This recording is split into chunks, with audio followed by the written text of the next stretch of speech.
blood-red dawn split the sky as if the heavens themselves had been wounded.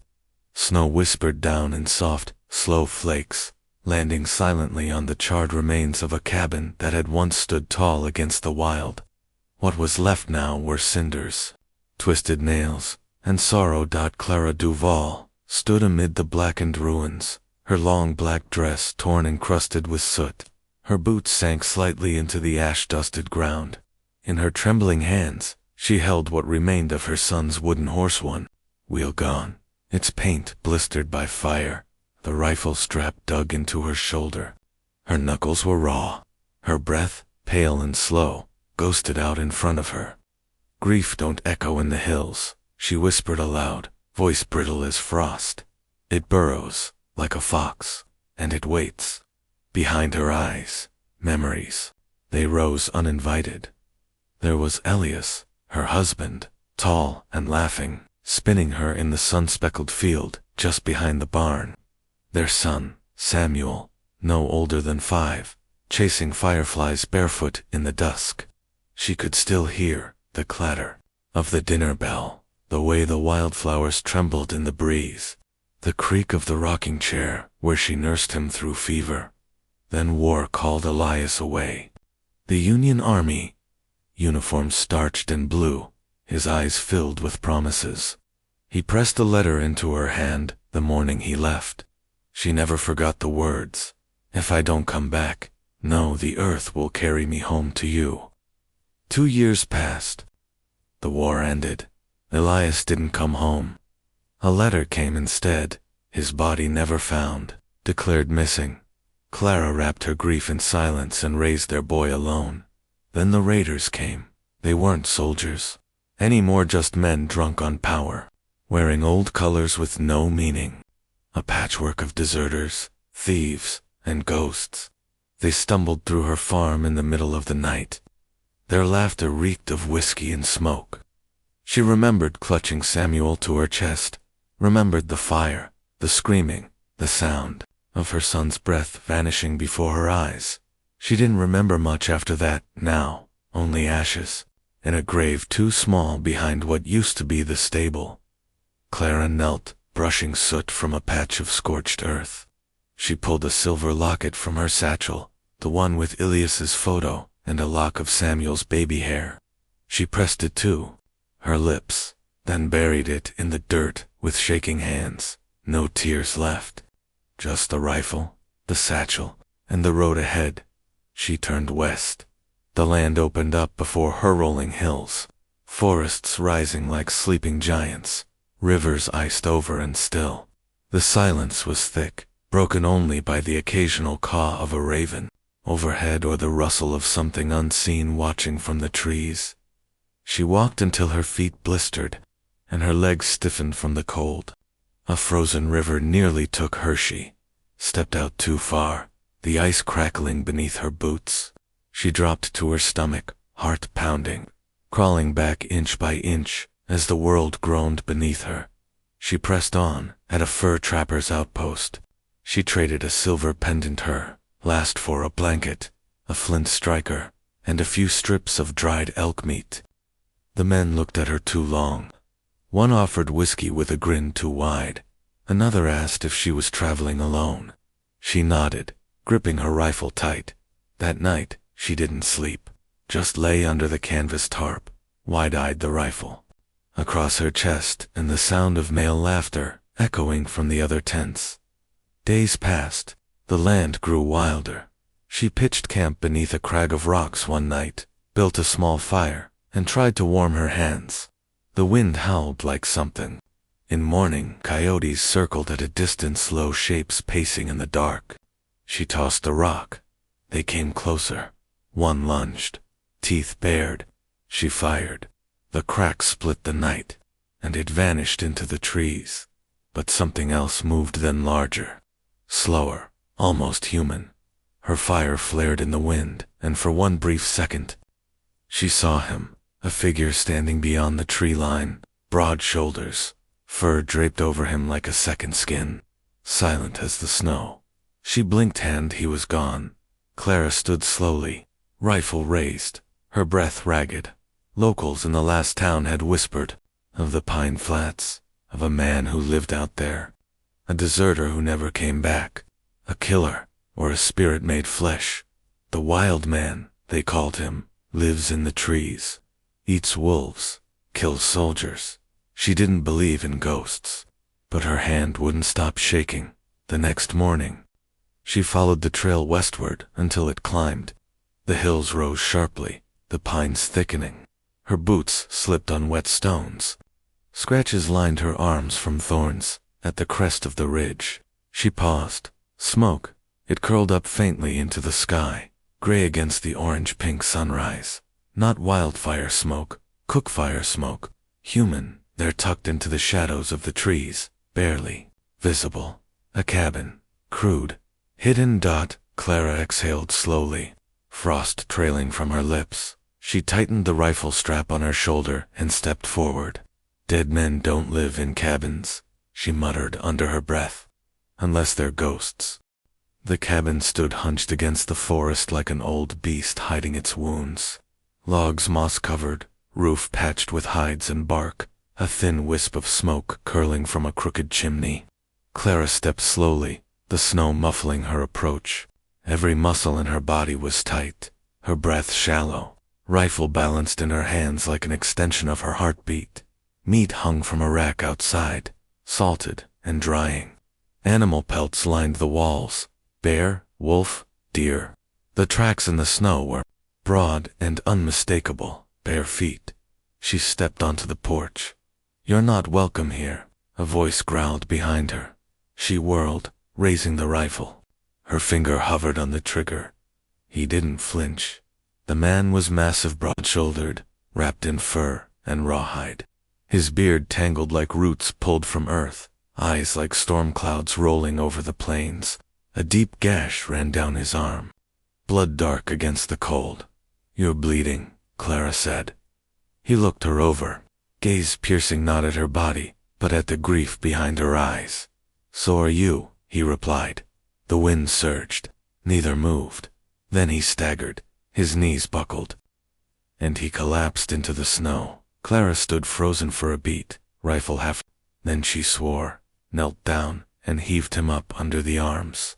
He was heavier than he looked, muscled from years alone. She dragged him through the cabin door, kicking it shut with her boot. Inside was dim, smoky, the fire barely embers. She lowered him onto a pile of fur, yanked off her gloves, and fetched her needle from her satchel. He didn't speak while she stitched his wound. He went swinsbit, said nothing. She cleaned what little she could. His cabin was sparse, no signs of softness, no letters, no trinkets, just tools, pelts, and a single iron pan blackened by fire. They spoke only when needed.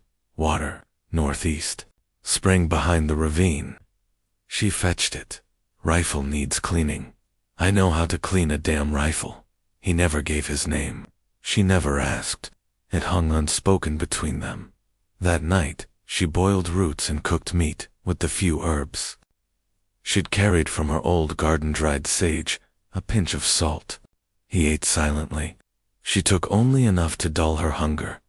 The next morning, Clara packed what little she had, strapped the rifle across her back, took one last look at him, still sleeping, fire low beside him. She stepped outside into a wall of white snow, thick and hard, sideways in the wind. The trail she'd followed yesterday was gone, buried. Trees leaned beneath the weight, groaning. She pushed forward, but her boots sank deeper with each step. After 100 paces, she turned back. The cabin door opened before she reached it. He stood there, squinting into the wind, said nothing, just stepped aside. Inside, the air was warmer than the storm behind her. They were trapped together for days. Food dwindled. He rationed jerky and root vegetables with quiet calculation.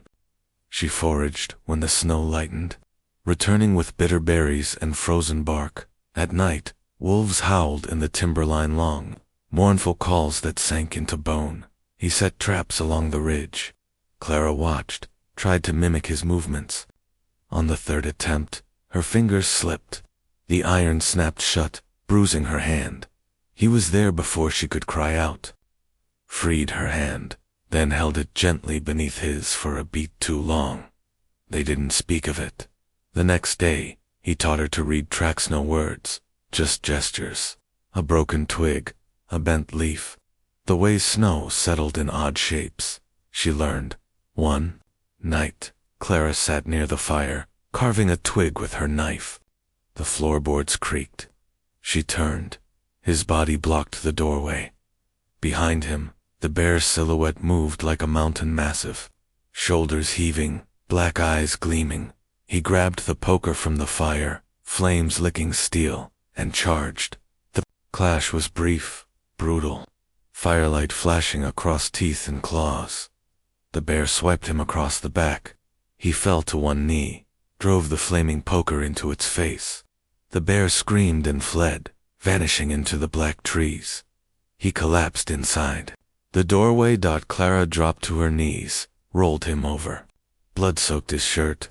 She cleaned the wound, tore her blanket into strips.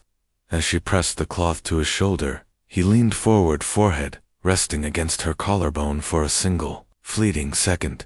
Then he pulled away. They didn't speak of that either. The storm passed. Clara explored while he rested.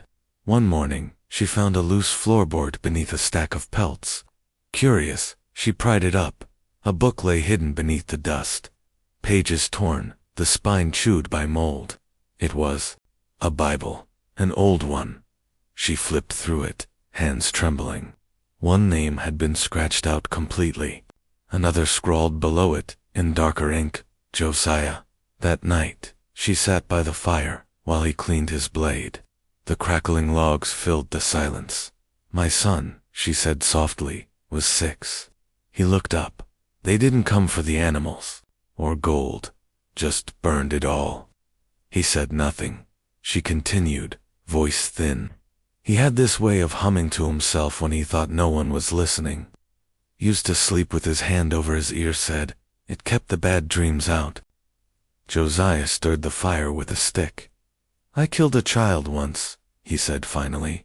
Not on purpose. War didn't ask whose. A log split in the hearth, embers flaring. No more words. Time passed. The snow softened. Icicles dripped from the roof. Birds returned to the trees, quiet at first, then in full chorus. One morning, Clara sat on a log outside, gutting a fish. The river murmured nearby, full and fast, with meltwater. She laughed just a breath, startled by the sound of her own voice. He watched her from the doorway. She glanced back at him, wiping her hands on her skirt. The river doesn't forget, she said. He nodded once. Neither do we. They sat beside each other that evening, near the riverbank. Not touching, not needing to. The sun was just cresting the ridge when Clara left the cabin with her satchel over one shoulder and the emptiest of lists in her mind, just salt. They were down to dregs, and she didn't trust the meat to last without it. The outpost was a day's walk northeast. Just a few trading tents huddled in the crook of a valley where river met road. She kept her head down, didn't speak unless spoken to, traded a spool of thread and a bone-handled needle for the salt, tucked it carefully into her satchel and turned to leave. Then she saw them. 3 men leaning against a cart, half drunk on cider and swagger. One had a scar curling from brow to jaw. Another wore a coat to familiar Union blue, patched at the sleeve. The third just smiled at her. That same smile she'd seen once in firelight. Through the smoke of her burning homestead, panic gripped her throat. She walked faster. They followed. Clara veered into the woods before they could speak. Branches whipped her face as she ran, lungs burning, heart pounding loud enough to echo. She ducked behind a log, waited, heard them crashing through the trees, swearing and laughing. Then she ran again, faster than she thought she could. By the time she reached the cabin, she was soaked in sweat and shaking. She burst through the door, slamming it behind her. They're coming, she gasped. The men who burned it, they followed me. Josiah didn't flinch. He reached for his musket, checked the powder, horn, and began loading. Outside, thunder began to roll. Rain fell hard, blinding sheets that turned dirt to muck and trees to silhouettes. Dusk bled into night, and night became a black, thrashing thing. They worked without speaking. Clara strung tripwire between trees, scattered broken glass by the path, and hammered sharpened stakes into the brush. Her fingers bled. She didn't stop. Josiah vanished into the forest, silent and low, musket in hand. He was part of it, just another shadow. The first man never saw it coming. His scream was quick and short. The second tripped the wire and took a stake through the calf.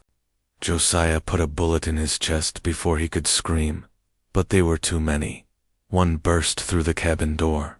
Soaking and snarling, axe in hand, Clara was ready. He grabbed her arm. She didn't hesitate. Raised the pistol and fired into his chest. The body fell with a dull thud.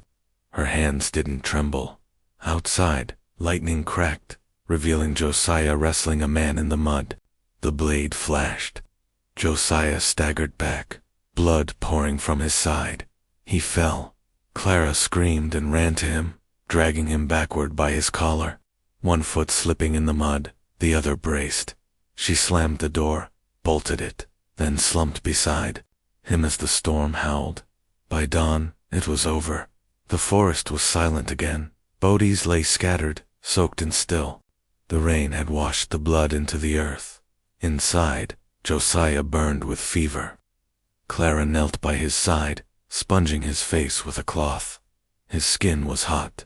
He muttered nonsense fragments of memory. A village. Flames. The girl with the yellow ribbons. She stilled. The words knifed through her. Samuel had a friend. Lila always wore yellow ribbons in her hair. They'd played by the barn the day the raiders came. The truth dawned slowly, horribly. Josiah had been there, not watching, not helpless. Part of it.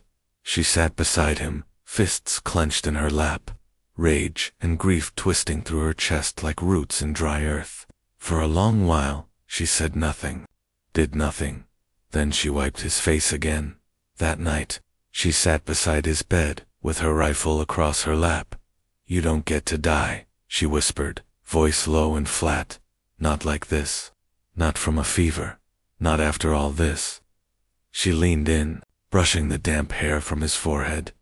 So she told him about Samuel, how he used to line up stones like toy soldiers, how he insisted on saying grace for the rabbits he caught, how his laugh used to echo off the barn walls, how quiet the house became after he was gone. She didn't know if he heard. The next morning, he woke with a rasping cough. She sat beside him, pale and hollow-eyed. "I know," she said simply. "I know who you were, what you did." He closed his eyes. "I don't expect you to. I'm not forgiving you," she cut in. "But I'm not letting it end there, either." She reached for his hand. "Help me build something," she said. "Even if it's only shelter from the past." He nodded once, barely. Months passed. The seasons turned. Snow gave way to green. Rain gave way to sun. The cabin changed. Logs repaired. New thatch on the roof. A vegetable patch carved into the edge of the clearing. A line strung with drying herbs. Josiah walked with a cane now, one he carved himself from a twisted pine branch. Clara tended seedlings and hummed as she worked, low and tuneless, but alive. One afternoon, a traveler passed by a fur trader, with a mule and a curiosity too big for silence. "You folks got names?" he asked, sipping from a tin cup. Josiah answered first, staring into the trees. "She's the widow. I'm no one." Clara smiled faintly, still bent over her work.